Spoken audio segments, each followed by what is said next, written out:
Le pouvoir de l'imagination et l'harmonisation de vos pensées et de vos émotions. L'imagination est votre outil le plus précieux et pourtant le moins utilisé. Ceux d'entre vous qui ont réussi à libérer leur imagination et à suivre les chemins où leurs visions les ont conduits en ont vu la grandeur sous plusieurs aspects. Toute créativité part de l'imagination. C'est uniquement par l'imagination que l'on peut dépasser la vision conventionnelle des choses. C'est évidemment plus facile à dire qu'à faire pour la plupart des êtres humains, car ils ont été terriblement programmés pour voir la réalité en lui attribuant des limites. Ces limites ont été inscrites dans le champ énergétique de votre planète et elles constituent donc de fortes vibrations dont vous devez vous séparer. Ce n'est pas seulement le fait que l'on vous a enseigné certaines choses et que vous ne voyez que celles-là, mais c'est aussi le fait que ce qui vous a été enseigné possède sa propre vie, sur laquelle les penseurs inconscients peuvent facilement se brancher et qu'ils perpétuent. Le même effet domino qui peut vous conduire plus haut peut également vous conduire plus bas, puisque ces schèmes de croyances limitées augmentent de taille à chaque pensée humaine qui s'y rajoute. C'est pourquoi les objets de votre attention importent tant. C'est pourquoi la publicité et les médias en général fonctionnent si bien et peuvent contrôler la société. La conscience non éveillée capte toutes les vibrations de pensée dirigées vers elle, et elle suit ces formes pensées en les alimentant davantage. Un flocon de neige devient bientôt une grosse boule dévalant la colline, et voici donc une masse d'énergie glacée qui acquiert du pouvoir.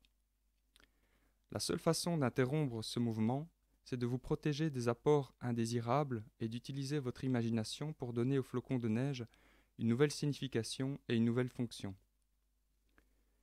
Lorsque vous verrez se créer des formes pensées, vous les accepterez facilement comme étant de l'énergie.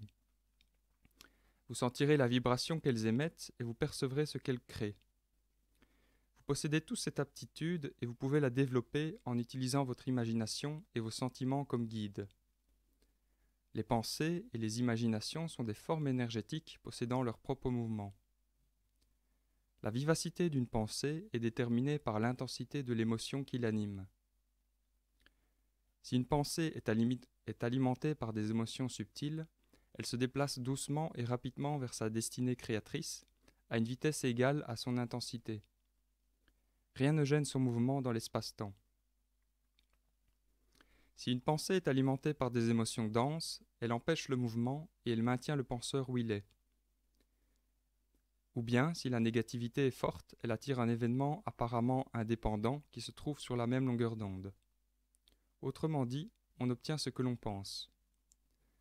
Cependant, la résistance peut empêcher une pensée alimentée par une émotion dense d'atteindre sa destination. Elle produira plutôt un résultat similaire, alors que sa fréquence vibratoire trouvera son plus proche équivalent. C'est pourquoi des événements que vous percevez comme mauvais se produisent, même si évidemment vous ne pensiez pas à ces événements. Vous pensiez cependant à quelque chose vibrant à la même fréquence, et vous avez donc attiré dans votre expérience l'événement indésirable. Cela se produit moins souvent avec des pensées de charge positive. Le système de guidance des pensées subtiles est plus précis parce qu'il a moins de résistance et donc moins d'interférences empêchant la manifestation de chacune. On réussit mieux comme créateur quand on maintient sa vibration dans la voie de la moindre résistance. C'est ce que nous avons appris comme créateurs collectifs. Vous pouvez apprendre la même chose en observant vos sentiments, vos pensées et vos imaginations, et en harmonisant leurs fréquences vibratoires respectives avec l'énergie créatrice la plus élevée et la plus légère. Vous pouvez vous y exercer dans la vie quotidienne à chaque instant du maintenant où vous existez. C'est plus simple et plus ingénieux que vous ne l'imaginez. Commencez par concevoir que c'est simple et ingénieux et vous vous connecterez ainsi à la conscience énergétique qui sait déjà que c'est vrai. Imaginez qu'il vous est possible de sentir, de voir et de diriger vos pensées, vos sentiments et vos émotions. Visualisez ce que seraient vos rencontres quotidiennes si vous étiez plus sensible à l'énergie vitale de tout ce qui vous entoure. Votre imagination est un outil incroyable pour ouvrir les portes avec un effort minimal. Une fois la porte ouverte, vous pouvez entrer dans un monde merveilleux influencé par l'essence de votre véritable identité. Votre imagination est la clé qui vous ouvre cette porte.